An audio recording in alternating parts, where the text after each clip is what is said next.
No doubt AP రాజధాని అమరావతి. నవ్యాంధ్రగా ఏర్పడి 10 ఏళ్లైనా ఎన్నాళ్లే గొడవ? 3 రాజధానులు అని ఓసారి, అమరావతి క్యాపిటల్ అని ఓసారి. ఏంటి కన్ఫ్యూజన్? ఇలా అయితే అభివృద్ధి అయ్యేదెప్పుడు? నవ్యాంధ్ర బాగుపడేదెప్పుడు? అమరావతి రాజధాని అని అందరికీ క్లారిటీ రావాల్సిందే. ప్రభుత్వాలు మారినా, అధికారంలో ఎవరున్నా ఏపీ రాజధాని అమరావతి. ఇక మార్పు ఉండదు, మార్చడాలు అస్సలే కుదరదు అంటూ అమరావతికి కేంద్రం ఆమోద ముద్ర పడాల్సిందేనంటోంది కూటమి ప్రభుత్వం. గెజిట్ వస్తేనే రాజధాని ఫ్యూచర్కు డోకా ఉండదా? అధికార ముద్ర పడితేనే అభివృద్ధి పరుగులు పెట్టడం ఖాయమా?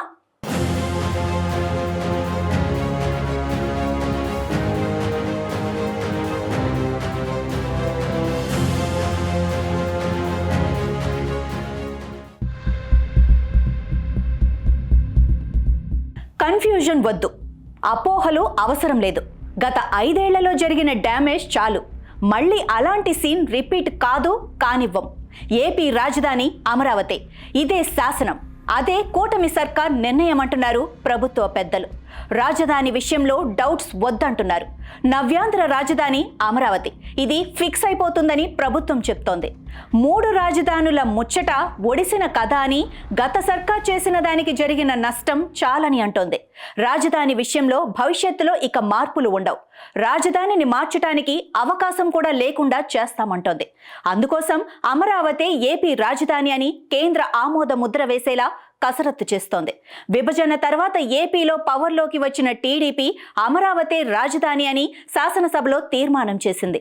టీడీపీ 5 ఏళ్ల పాలనలో అమరావతి రాజధానిగానే చాలా కార్యక్రమాలు చేపట్టారు. క్యాపిటల్ సిటీ నిర్మాణంపై గొప్పగా డిజైన్లు తీర్చిదిద్దారు. అమరావతిని ప్రపంచ రాజధానిగా చేయాలని ప్లాన్స్ రూపొందించారు. ఏకంగా నగరాలను అమరావతిలో నెలకొల్పాలని కూడా అంతా సిద్ధం చేశారు. ఆలోగా వైసీపీ ప్రభుత్వం రావటంతో అమరావతి రాజధాని ప్రభ మసకబారింది. దానికి బదులుగా 3 రాజధానుల కాన్సెప్టును వైసీపీ ముందుకు తెచ్చింది. అలా ఏపీ రాజధాని విషయంలో క్లారిటీ లేక జోకులు వేసుకునే పరిస్థితి ఉండేది. గత సర్కార్ పుణ్యమా అని టీడీపీ హయాంలో చేపట్టిన అమరావతి రాజధాని పనులన్నీ ఆగిపోయాయి. అమరావతి క్యాపిటల్గా ఉండదేమోనని వచ్చే ఇన్వెస్టర్లు కూడా రాలేదు. గతంలో చేపట్టిన ప్రాజెక్టులు మూలన పడ్డాయి. ఓ రకంగా క్యాపిటల్ సిటీ కల తప్పింది. కూటమి సర్కార్ అధికారంలోకి వచ్చాక అమరావతి రాజధాని పనుల మీద యాక్షన్ ప్లాన్ రెడీ చేసింది. అంతేకాదు, అమరావతికి సంబంధించి రాజధానిలో జంగిల్ క్లియరెన్స్ పనులు యుద్ధ ప్రాతిపదికన చేపట్టింది.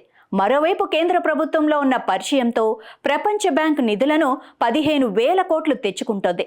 మరో 12,000 కోట్ల రూపాయలు వివిధ ఏజెన్సీల ద్వారా వస్తాయని కూడా చెబుతోంది. ఈ రోజుకి ఏపీ రాజధాని అమరావతి అని గెజెట్ నోటిఫికేషన్ లేదు. దాని మీద విశాఖకు చెందిన మాజీ ఐఏఎస్ అధికారి ఒకరు ఏపీకి అమరావతి రాజధాని అని గెజెట్ నోటిఫికేషన్ తీసుకొచ్చే ప్రయత్నం చేయాలి అంటూ సీఎస్కు లేఖ రాశారు. ఏపీకి రాజధాని అమరావతి అని కేంద్రం అధికారికంగా గెజెట్ నోటిఫికేషన్ జారీ చేస్తేనే అన్ని రకాలుగా ఇబ్బందులు తొలగిపోతాయి. ఇన్వెస్టర్లకు, పారిశ్రామికవేత్తలకు, ప్రజలకు అందరికీ ఓ క్లారిటీ వస్తుంది. ప్రభుత్వాలు, నేతలతో సంబంధం లేకుండా అమరావతి దానంతట అదే డెవలప్ అయ్యే అవకాశం ఉంటుంది. అందుకే అమరావతి ఏపీ రాజధాని అని కేంద్రం నుంచి అధికారికంగా గెజెట్ నోటిఫికేషన్ తీసుకొచ్చే ప్రయత్నం కూటమి సర్కార్ చేస్తోంది. మంత్రి నారాయణ కూడా ఇదే విషయాన్ని చెప్తున్నారు. డిసెంబర్ చివరి నాటికి రాజధానిపై కేంద్రం గెజెట్ ఇచ్చే అవకాశం ఉందని, ఏపీ ప్రభుత్వం తమ వంతు ప్రయత్నాలు మొదలుపెట్టిందని ఆయన అంటున్నారు. కూటమిలో టీడీపీ కీలకంగా ఉంది. మోడీతో చంద్రబాబు చాలా సఖ్యతతో మెలుగుతున్నారు.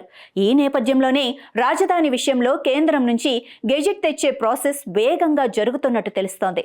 కేంద్రం పెద్దలతో భేటీలో చంద్రబాబు గెజెట్ ప్రస్తావన తెచ్చారని, అందుకు వాళ్లు సానుకూలంగా స్పందించారని అంటున్నారు. అంతా అనుకున్నట్లు జరిగితే డిసెంబర్ చివరి నాటికే ఏపీ రాజధాని అమరావతి అని కేంద్రం గెజెట్ నోటిఫికేషన్ ఇవ్వటం ఖాయమంటున్నారు. క్యాపిటల్ విషయంలో గత 5 ఏళ్లలో జరిగిన గందరగోళానికి చెక్ పెట్టాలని కూటమి సర్కార్ ఫిక్స్ అయినట్లు తెలుస్తోంది. వీలైనంత త్వరగా రాజధాని మీద కేంద్రం గెజెట్ నోటిఫికేషన్ ప్రకటించేలా చేసి కన్ఫ్యూజన్కు చెక్ పెట్టాలని డిసైడ్ అయ్యింది. కేంద్రం గెజెట్ ఇస్తే ఏ డౌట్స్ ఉండవని, అప్పుడు రాజధాని నిర్మాణం మీద ఫుల్ ఫోకస్ చేయొచ్చని కూటమి ప్రభుత్వం భావిస్తోంది. ఇప్పటికే రాజధాని అభివృద్ధి అంతా ఆగిపోయిందని, ఫ్యూచర్లో రాజధానిని మారుస్తారేమోనన్న ఊహాగానాలకు ఎప్పుడైనా చెక్ పెడితే అభివృద్ధి దానంతట అదే జరిగిపోతుందని ఏపీ సర్కార్ అనుకుంటోంది. డిసెంబర్ నెలాఖరు వరకు వరల్డ్ బ్యాంక్ నుంచి మొదటి విడత నిధులు వస్తాయని, అదే సమయంలో కేంద్రం గెజెట్ ఇస్తే ఇక పన్నుల జోరు పెంచొచ్చని అధికారులు అంటున్నారు.